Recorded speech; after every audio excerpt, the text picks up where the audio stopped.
Chapter 11. The mouse struggled, biting at Cole's fingers with razor-sharp teeth, its tiny feet clawing frantically to escape. Cole pitied the scared little mouse, but he held on, gripping with all his strength. This mouse was his quarry, like a gull catching a herring or an owl catching a rabbit. He squeezed the mouse, but was too weak to stop the struggling. Cole felt the mouse squirming free, so quickly he brought his fist to his mouth. He pressed his hand against his lips and forced the struggling rodent between his teeth. It kept struggling, biting at Cole's lips and tongue. Cole bit down, too, and a tiny bone crunched.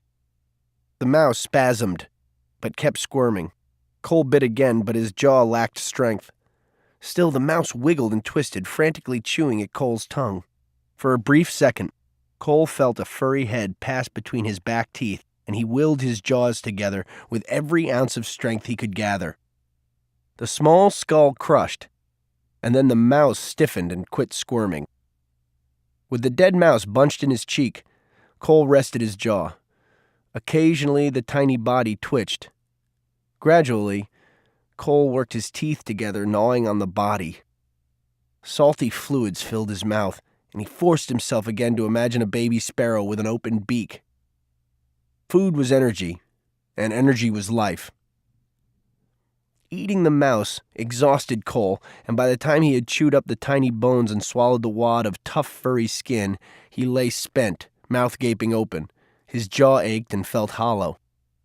Mosquitoes landed on his lips and tongue at will. His skin had become swollen and puffy, burning with a fiery itch.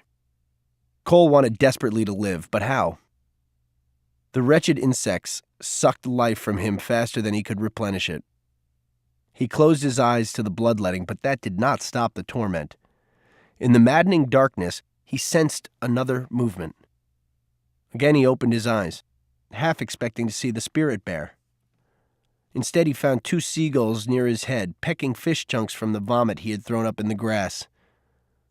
My puke, Cole thought. They're eating my puke. In that moment, Cole realized how badly he wanted to live. The food he had thrown up was still food. Those fish bits still contained energy, and energy was life. No thieving seagull was going to steal life from him. He jerked his arm at the gulls. Mine, he grunted. That's mine. Squawking, the gulls hopped beyond his reach. Cole stretched his arm out, picked a small chunk of fish from the grass, and brought it to his mouth. After swallowing, he reached for more. Bit by bit, he ate until the few remaining pieces were too small to pinch between his fingers. Finally, he relaxed. Eating had taken his last ounce of energy. He closed his eyes as drizzle fell again. The falling moisture felt like more mosquitoes landing, but as it turned to rain, it cooled Cole's burning skin. He opened his cracked lips and let rain hit his swollen, chalky tongue. Earlier, Cole had felt hollow and weak, as if all the blood had emptied from his body. Now he felt something difficult to describe. Despite the cold, energy seeped through his body, letting him grasp thoughts and hold them in his mind. He felt satisfaction. He had provided for himself and could feel his body absorbing the food he had eaten. But still, his body desperately needed water. He was thirsty, so very thirsty. As the rain fell again, the ground softened. Cole dug with his fingers and brought up mud to smear onto his swollen neck and face. He smeared mud over his broken arm and onto his ripped-open chest. Maybe this would help keep the mosquitoes away. The wet dirt soothed Cole's burning skin. When his arm tired, he rested again. Gradually, rain pooled where he had dug up mud beside him. He stared at the muddy water, then placed his hand into the puddle. Each movement was forced as he cupped his palm and brought the brown, murky liquid up to his mouth. Again and again he reached for more water. Sometimes only a few drops made it past his dried lips. But gradually, moisture coated his throat and finally allowed him to swallow.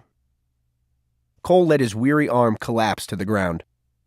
Resting, he gazed out toward the bay at the eagles snatching fish from the surface. Nearer the shore swam a mother seal with her pups. their heads bobbing in the water as they worked the fish schools near the rocks. Cole scanned the ground once more and caught 2 more worms that surfaced with the new rain. He dropped them into his mouth and chewed. The animals weren't the only ones who could forage to survive. The sound of a twig breaking was Cole's only warning.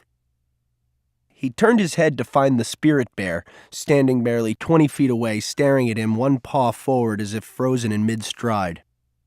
The bear's shiny nose twitched as raindrops beaded into splashed pearls on its shaggy hair. Its eyes glinted and flickered. Cole's heart raced, and his wounds throbbed.